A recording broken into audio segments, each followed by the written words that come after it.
Hi there, let's take a look at one of the sources of finance for a business. This one is sale of assets. One way to understand what we mean by sale of assets is to consider what you might do if you needed to raise some cash. Perhaps go into the garage where you might have some assets, things you own, which either you've replaced with something new or which you just don't use very often.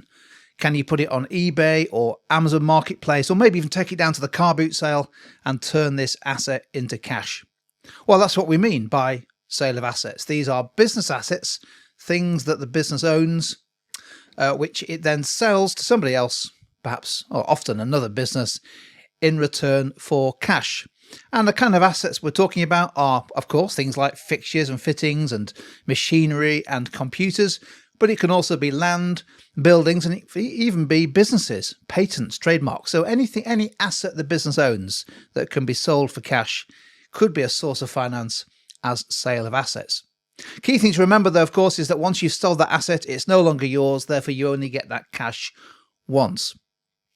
Sale of assets happens all the time in businesses, but it's particularly associated with assets that are sold as a consequence of a takeover, where the acquirer, the business that buys the other business, finds parts of the business, perhaps assets, buildings, land, or whatever, that it no longer needs and therefore wants to turn into cash.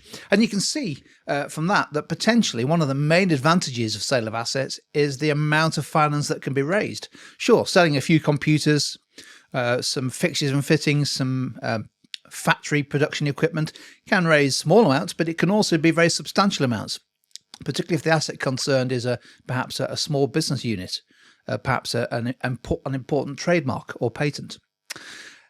The other advantage is, of course, you're turning the asset into cash. This doesn't involve a loan, it doesn't involve interest. The asset disappears, but you get cash back, and therefore there's no impact on things like the ownership of the business. There's no effect on the share capital.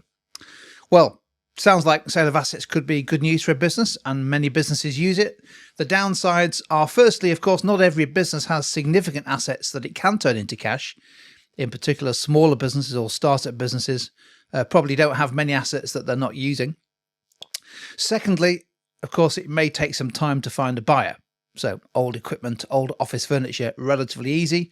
But if it's a business unit, or if it's a complex piece of factory equipment, it may not necessarily get sold straight away, or for the price that you want. You may have to accept a lower price, which reduces the source of finance. And of course, the other thing to remember is that once you've lost that asset, once you've sold it, you no longer have use of it. Although there are some specific examples of where businesses sell things like land and buildings for cash and then get them back. They lease them back. So in theory, you could lease that asset back as a lease payment.